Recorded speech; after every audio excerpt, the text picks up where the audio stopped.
After the explosion at the Chernobyl nuclear power plant, raging flames engulfed everything. The radiation index at the site has exploded and local people are being forced to leave their homes. The child, who had already been severely exposed to radiation, began vomiting on the bus. Seeing his son's life in danger, Lai silently took out the only 300 ruble he had left and gave it to his girlfriend before getting off the bus in the middle of the trip. His heartbroken girlfriend thought he had abandoned them once again. But in fact he decided to return to the nuclear explosion site for the second time, using his own life to return his son's life. In the eyes of others, he is the sad retrograde. But to Ally, he is no hero, he is just trying to get a chance for his son to live. Before the mission began, he first confirmed with his leader to give his place for treatment in Switzerland to his son, and then he went to the accident site without any hesitation, together with a total of 4 people on the mission. Lai found the nearest passage with his experience as a firefighter, and they dived one after another into the cooling pool, where the water temperature was already as high as 60 degrees, and even professionals did not dare to stay down there for a long time, so the operation had to be a race against time. They held on to the last hope, first to the engine room. If the power can be successfully connected to start the pump drainage, it will be safer than manually open the valve people to come.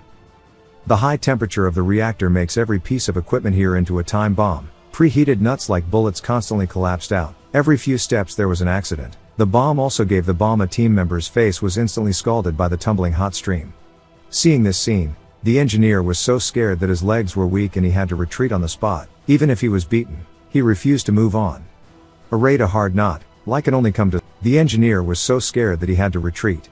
The engineer rode on Lai's shoulders. The two risked their lives, finally shot across the water, successfully connected to the power.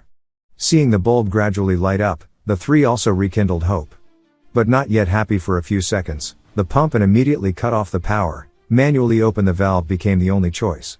But at this time, the 3 people have been exhausted, and the valve location is too close to the reactor. The radiation is extremely serious. We all recommend retreating immediately. But the bald colonel lost his mind. He ignored the advice, alone rushed to the reactor, where everything has been melted by the high temperature. Burning fire in the underground closed space released a horrible energy. This is probably the same as the human purgatory. The colonel, in desperation to close the iron door, temporarily slowed the spread of radiation. The 2 struggled to get the colonel out, but before they could reach the hospital, she died halfway due to severe radiation. The first operation was officially declared a failure, and the 2 survivors were sent to an isolation hospital. Although the physical condition is not optimistic, but the task of manually opening the valve still has to be completed by them, because there is no one else willing to go to the death. Lai was very hesitant to go on another mission because he had already gotten priority treatment for his son on the last mission. Now his girlfriend works in this hospital, and the family can live on for a while. Shu himself is also an ordinary man of flesh and blood, with a family, a dream, and a plan for the future. Why should the burden of saving humanity fall on his own head?